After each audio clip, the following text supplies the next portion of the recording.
شروع اللہ کے نام سے جو بڑا مہربان نہایت رحم والا ہے۔ بسم اللہ الرحمن الرحیم۔ 1000 سال سے چھپی ہوئی یہ خفیہ دعا، جو بھی اس دعا کو اس طرح پڑھ لیتا ہے اگلے دن ہی اس کا ہر مقصد پورا ہو جاتا ہے۔ سب تعریف اللہ رب العزت کے لیے ہے جو بے حد مہربان نہایت رحم والا ہے۔ رب العالمین اور قیامت کے دن کا مالک ہے، اس کائنات کا وہی خالق ہے، وہی رب السماوات والارض ہے، بشمول انسانی تمام ذی حیات کا رازق ہے۔ اس کائنات کی ہر شے اللہ تعالیٰ کی تسبیح و تحمید میں مشغول ہے، ذرہ ذرہ پتا پتا اس کی توحید پر دلالت کرتا ہے۔ وہی بڑی عظمت، بڑی شان و کبریائی اور زبردست قدرت و حکمت والا ہے، وہی یکتا اور بے مثل ہے، سب سے بے نیاز اور سب اسی کے محتاج ہے۔ ساری کائنات میں اللہ سبحانہ و تعالیٰ کی بادشاہت و حاکمیت ہے،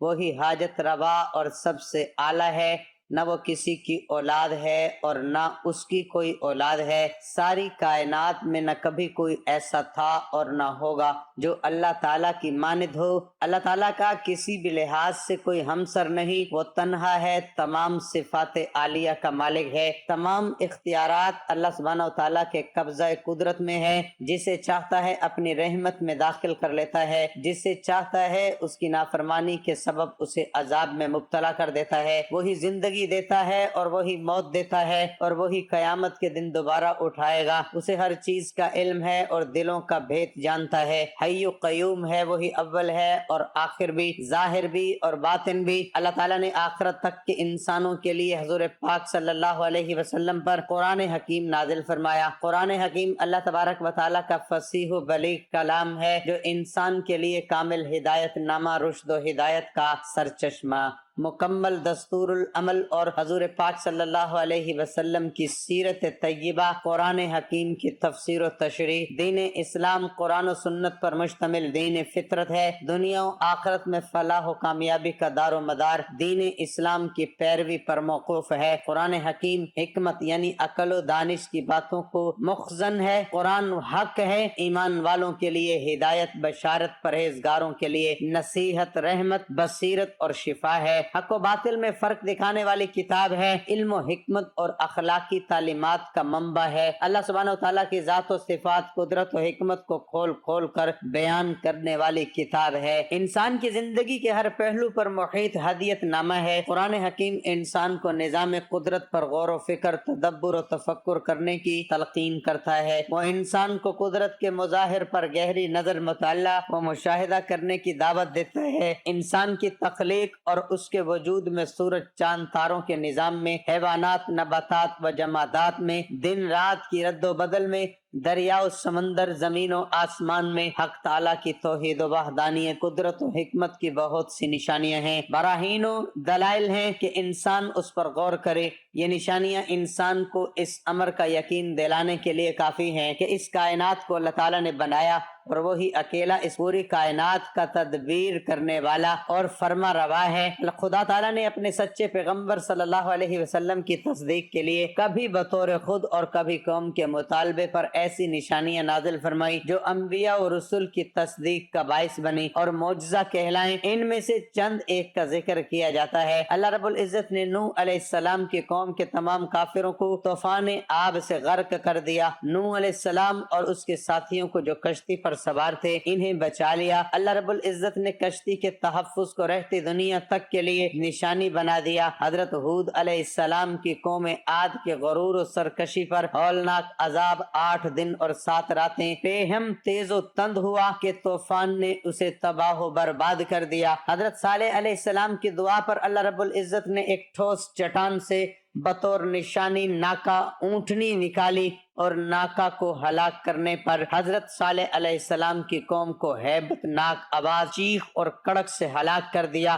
بادشاہ نمرود اور اس کی رعایا نے جب حضرت ابراہیم علیہ السلام کو دہکتی آگ میں جلانا چاہا تو اللہ رب العزت کے حکم سے آگ حضرت ابراہیم علیہ السلام پر سلامتی والی بن گئی، جو ابراہیم علیہ السلام کی صداقت کے لیے معجزہ تھا۔ حضرت اسماعیل علیہ السلام کی قربانی کا واقعہ، جب حضرت ابراہیم علیہ السلام نے اپنے بیٹے کو اسماعیل علیہ السلام کو ذبح کرنے لگے تو اللہ رب العزت نے حضرت اسماعیل علیہ السلام کو ذبح کرنے سے بچا لیا اور ابراہیم علیہ السلام کے ہاتھوں دمبا ذبح کرا دیا۔ جب حضرت ابراہیم علیہ السلام نے حیات بعد الموت یعنی مر جانے کے بعد جی اٹھنے سے متعلق اللہ تعالیٰ سے سوال کیا کہ وہ کس طرح ایسا کرے گا تو اللہ رب العزت نے فرمایا چند پرندے لو، انہیں ٹکڑے ٹکڑے کر کے سامنے والے پہاڑ پہ ڈال دو، کچھ فاصلے پر کھڑے ہو کر ان کو پکارو۔ حضرت ابراہیم علیہ السلام نے ایسا کیا اور جب انہیں آواز دی تو سب پرندے اپنی اپنی شکل میں زندہ ہو کر اڑتے ہوئے حضرت ابراہیم علیہ السلام کے پاس آ گئے۔ صفا اور مروہ اور حجرہ اسود اللہ رب العزت کی نشانیاں ہیں۔ قوم لوط علیہ السلام کی تباہی و بربادی بذریعہ پتھروں کی بارش، حضرت موسیٰ علیہ السلام کے عصا سے اژدہا کا بننا، ہاتھ گریبان میں ڈال کر اور بغل سے ملا کر نکالا تو روشن سفید چمکتا ہوا نکلا، حضرت موسیٰ علیہ السلام کا پتھر پر عصا مارنا اور اس میں سے 12 چشموں کا بہ نکلنا، حضرت موسیٰ علیہ السلام کا دریا میں عصا کا مارنا، دریا کا پھٹ جانا، موسیٰ علیہ السلام اور اس کے ساتھیوں کا اس میں سے بچ کر نکل جانا، فرعون اور اس کے ساتھیوں کا دریا میں غرق ہونا، من و سلوہ کا نازل ہونا، پہاڑوں اور پرندوں کا حضرت داؤد علیہ السلام کے ساتھ اللہ تعالیٰ کی تسبیح کرنا، لوہے کو حضرت داؤد علیہ السلام کے لیے نرم کر دینا، حضرت داؤد علیہ السلام سلیمان علیہ السلام کو پرندوں کی بولیاں سمجھنے کا علم ہونا، تیز ہوا اور جنوں کا حضرت سلیمان علیہ السلام کے تابع ہونا، حضرت ایوب علیہ السلام زمین پر لات مارنا، نہانے کے لیے ٹھنڈا پانی اور پینے کے لیے شیریں پانی کا نکلنا، حضرت یونس علیہ السلام کو جب ایک مچھلی نے نگل لیا تو مچھلی کے پیٹ میں وہ گریا وزاری کرنے لگے، اے پروردگار تیرے سوا کوئی معبود نہیں، تو پاک ہے، بے شک میں ظالموں میں سے ہوں۔ اس پر اللہ کے حکم سے مچھلی نے آپ کو ایک صاف جگہ پر اگل دیا اور آپ بچ گئے۔ حضرت عیسیٰ علیہ السلام کی پیدائش خدائی حکم سے ہونا، مٹی سے پرندے جیسا ڈھانچہ بنانا اور اس میں پھونک مارنا تو وہ اللہ کے حکم سے اڑنے لگا، مادر زاد اندھے پلبیری کے مریض کو تندرست کرنا، مردوں کو زندہ کرنا عیسیٰ علیہ السلام کے معجزے تھے جو اللہ رب العزت کی مشیت اور مرضی سے ظہور میں آئے۔ اصحاب کہف اور ان کے کتے کا قصہ اللہ تعالیٰ کی عظیم نشانی ہے۔ اللہ سبحانہ وتعالیٰ نے نبی کریم صلی اللہ علیہ وسلم کو کئی معجزات عطا فرمائے۔ قرآن حکیم نبی صلی اللہ علیہ وسلم کا عظیم معجزہ ہے۔ حضور پاک صلی اللہ علیہ وسلم کا مسجد حرام سے مسجد اقصی اور مسجد اقصی سے عالم بالا تک جانا، چل چلاتی دھوپ میں بادل کے ٹکڑے کا آپ صلی اللہ علیہ وسلم کے سر پر سایہ کرنا، آپ صلی اللہ علیہ وسلم کے لعاب کی برکت سے کڑوے کنویں کا میٹھا ہو جانا، کثرت آب، کثرت طعام، بیماریوں کی شفا یابی، ابو بکر صدیق رضی اللہ تعالیٰ عنہ کے وجود سے سانپ کے زہر کا اثر ختم ہونا، علی المرتضی رضی اللہ تعالیٰ عنہ کی آنکھوں سے آشوب کا زائل ہو جانا، آپ صلی اللہ علیہ وسلم کی انگلی کے اشارے سے چاند کے 2 ٹکڑے ہونا، یہ سب اللہ رب العزت کی قدرت و حکمت کی نشانیاں ہیں جو رسول اللہ صلی اللہ علیہ وسلم سے ظہور پذیر ہوئیں۔ اللہ تعالیٰ کا فرمان ہے، دین تو اللہ کے نزدیک اسلام ہی ہے، اور جس نے اللہ کی ہدایت کی رسی کو مضبوط پکڑ لیا وہ سیدھے راستے لگ گیا، اور جو کوئی اسلام کے سوا اور دین کا طالب ہوگا وہ اس سے ہرگز قبول نہیں کیا جائے گا۔ فرمایا پورے کے پورے داخل ہو جاؤ، اسلام میں عبادت کرو، اللہ کے سوا کوئی معبود نہیں، اللہ سلامتی کے گھر کی طرف تمہیں بلاتا ہے، سو تم مجھے یاد کرو، میں تمہیں یاد کروں گا، اور میرا احسان مانتے رہنا اور ناشکری نہ کرنا۔ حضور پاک صلی اللہ علیہ وسلم نے فرمایا، اے مسلمانوں، میں تمہارے درمیان 2 چیزیں چھوڑے جا رہا ہوں، اگر تم نے ان دونوں کو مضبوطی سے تھامے رکھا تو کبھی گمراہ نہ ہوں گے۔ ایک تو اللہ کی کتاب قرآن ہے اور دوسری اس کے نبی کی سنت ہماری دعا ہے۔ اے پروردگار، ہمیں قرآن و سنت پر عمل پیرا ہونے کی توفیق عطا فرما، آمین۔ محترم ناظرین، آج کا یہ وظیفہ بڑا آسان ہے، بڑا مجرب ہے۔ اس وظیفے کے بارے میں ہر شخص کو نہیں پتا، جس کو پتا چل جاتا ہے وہ امیر ہو جاتا ہے، وہ غنی ہو جاتا ہے، وہ دولت مند ہو جاتا ہے، اور اس کے گھر میں اتنا رزق آتا ہے کہ سنبھالنا مشکل ہو جاتا ہے۔ اس لیے یہ عمل بڑے خاص لوگوں سے میرے پاس پہنچا ہے۔ جو شخص اپنے حالات بدلنا چاہتا ہے، اپنی زندگی اچھی گزارنا چاہتا ہے، یہ مختصر سا اور خاص عمل کر لیں۔ روزانہ نماز ظہر کے بعد آپ نے یہ عمل کرنا ہے، اور صرف 3 دنوں کے اندر اندر آپ اس کے اثرات، اس کے معجزات، اس کی برکات خود اپنی جاگتی آنکھوں سے دیکھ سکتے ہیں۔ محترم ناظرین، جو شخص کہتا ہے کہ میں امیر ہونا چاہتا ہوں، میرے کاروبار میں برکت آئے، میرے رزق میں برکت آئے، مجھے کبھی رزق کی تنگی نہ آئے، وہ بندہ نماز ظہر کے بعد یہ ایک تسبیح پڑھنا شروع کر دے۔ سب سے پہلی چیز تو یہ ہے کہ آپ نے اس عمل کو کرتے ہوئے نیت کر لینی ہے۔ نیت کس چیز کی کرنی ہے؟ نیت آپ نے یہ کرنی ہے کہ اللہ تعالیٰ، میں یہ عمل شروع کر رہا ہوں تیری رضا کے لیے، تو مجھے اس کے اندر کامیابی عطا فرما اور میرے گھر کو مال و دولت سے بھر دے۔ تو جو بندہ اس نیت کے ساتھ اس عمل کو کرتا ہے، اس کے گھر کو اللہ مال و دولت سے بھر دیتا ہے، پھر اس کو کسی کا محتاج نہیں ہونے دیتا۔ یہ عمل کی طاقت ہے، اس عمل کا خاصہ ہے۔ اب سب سے پہلے آپ نے وہ اسم مبارک پڑھنا ہے جو بڑا خاص ہے، رزق کے حوالے سے اور رزق میں برکت کے لیے بڑا اہم عمل ہے۔ اللہ والو، بہت اہم نقطہ بتانے لگا ہوں۔ دیکھیں، 1-2 باتیں وہ ہیں کہ جن پہ آپ نے عمل کرنا ہے۔ یہ وظیفہ کرنے کے ساتھ ساتھ آپ نے 2 باتوں پہ عمل بھی کرنا ہے۔ وظیفہ بھی ساتھ کرتے رہیں گے، جیسے جیسے ان شرائط پر آپ کا عمل رہے گا تو آپ کے اس عمل کے اندر بھی تاثیر مزید بڑھتی جائے گی، اور آپ میں سے ہر شخص یہ عمل کر سکتا ہے۔ ناظرین، نماز ظہر کے بعد آپ نے یہ عمل کرنا ہے، اور صرف 3 دن مسلسل بغیر ناغہ کیے پڑھیں۔ اب سب سے پہلی چیز جو آپ نے پڑھنی ہے وہ یہ ہے، جسے پڑھنے سے اللہ پاک اس بندے سے راضی ہو جاتا ہے، خوش ہو جاتا ہے، وہ ہے درود پاک۔ ناظرین، کوئی بھی وظیفہ شروع کرنے سے پہلے درود پاک لازمی پڑھا کریں، کیونکہ درود پاک کی بہت سی فضیلت اور برکات ہیں جو میں آپ کو اپنے پہلے وظائف میں بھی بیان کر چکا ہوں۔ ایک مرتبہ میرے ساتھ بھی درود پاک پڑھ لیں تاکہ ثواب ہو۔ اللہم صلی علی محمد وعلی آل محمد کما صلیت علی ابراہیم وعلی آل ابراہیم انک حمید مجید۔ اللہم بارک علی محمد وعلی آل محمد کما بارکت علی ابراہیم وعلی آل ابراہیم انک حمید مجید۔ اب درود پاک پڑھنے کے بعد جو پہلی دعا آپ نے پڑھنی ہے، دل میں جو بھی مقصد رکھیں گے، جو بھی دل میں ارادہ کریں گے کہ میرا یہ ارادہ ہے، میرا یہ تصور ہے، میری یہ نیت ہے، آپ کو اسی طرح کا پھل ملے گا۔ یہ اس عمل کا اسلوب ہے، یہ اس عمل کی طاقت ہے۔ سب سے پہلی چیز کیا ہے کہ صرف اور صرف 11 مرتبہ آپ نے یہ تسبیح پڑھنی ہے، ان اللہ علی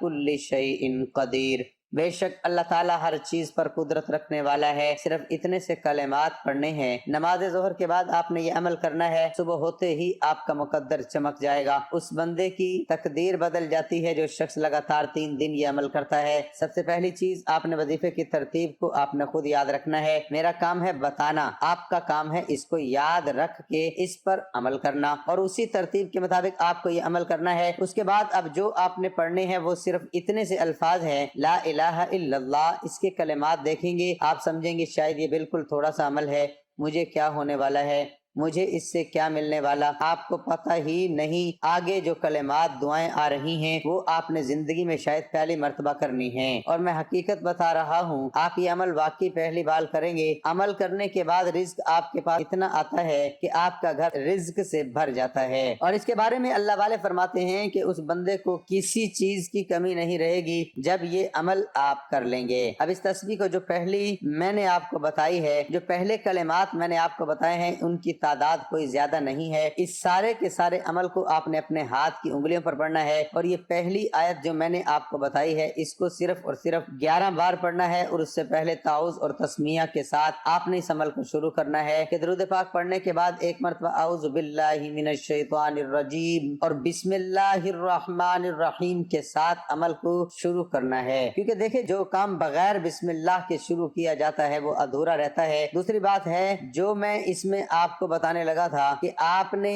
اس باتوں پہ عمل کرنا، وہ یہ ہے کہ آپ نے جب بھی کھانا کھانا ہے 2 ٹائم کھائیں، 3 ٹائم کھائیں، جتنے ٹائم بھی آپ نے کھانا کھانا ہے آپ نے بسم اللہ الرحمن الرحیم پڑھ کر کھانا کھانا ہے، اس کو بھولنا نہیں ہے۔ صرف 3 دن مسلسل میری باتوں پہ عمل کر لیں، اور اگر اس وظیفے سے آپ کو اس قدر تاثیر نہ ملے جیسے میں بتا رہا ہوں تو آپ یہ عمل چھوڑ دیجئے گا۔ آپ کے دل کے اندر جو بھی خواہش ہو، اب دل کے اندر دولت کی خواہش بھی ہو سکتی ہے، گاڑی کی بھی ہو سکتی ہے، بنگلہ بھی ہو سکتا ہے، جو کچھ بھی دل میں سوچیں گے لیکن ہو جائز، یہ بات ذہن میں رکھیے گا، یہ اللہ کا کلام ہے۔ اگر ناجائز خواہش کریں گے تو کفر کی طرف بڑھ جائیں گے، پھر زندگی اور آخرت دونوں تباہ کر بیٹھیں گے، دنیا بھی برباد، آخرت بھی برباد ہوگی۔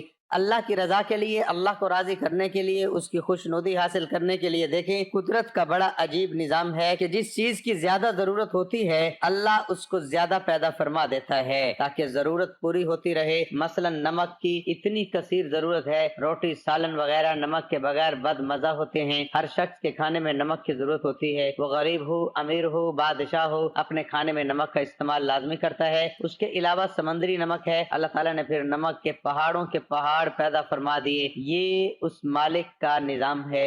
اس لیے آپ اس کا جو تصور کریں گے مالک اس قدر آپ پر کرم فرما دے گا، لیکن جو ایک اس کے ساتھ شرط بتائی کہ کھانے سے پہلے جب بھی کھانا کھائیں یا پانی پئیں، کچھ بھی کھائیں کچھ بھی پئیں، بسم اللہ الرحمن الرحیم پڑھ لینا ہے، اور جب آپ یہ کھانا مکمل کھا لیں اٹھنے لگیں تو ایک مرتبہ اتنا ضرور کہنا، یا اللہ تیرا لاکھ لاکھ شکر ہے تو نے مجھے پانی پلایا یا تو نے مجھے کھانا کھلایا۔ لازمی ان 2 باتوں پہ عمل آپ نے کرنا ہے، یہ 3 دن کرنا ہے انشاءاللہ تعالی۔ یہ 3 دن آپ کی زندگی کے سب سے قیمتی دن ہوں گے، کیونکہ یہ بڑا عزم ہوتا ہے۔ اب جو پہلے میں نے آیت بتائی اس کو آپ نے صرف اور صرف 11 بار پڑھنا ہے۔ دوسرے نمبر پر جو دعا میں بتانے لگا ہوں وہ بھی آسان سی ہے، بالکل آسان سی، لیکن کمالات اس کے بھی اس قدر زیادہ ہیں کہ میں آپ کو کیا بتاؤں۔ جو بندہ یہ پڑھتا ہے اللہ اس کے گناہوں کی بخشش فرما دیتا ہے، اس کے گناہ مٹ جاتے ہیں۔ وہ الفاظ ہیں سبحان اللہ و بحمدہ، سبحان اللہ العظیم، صرف اتنے سے الفاظ ہیں،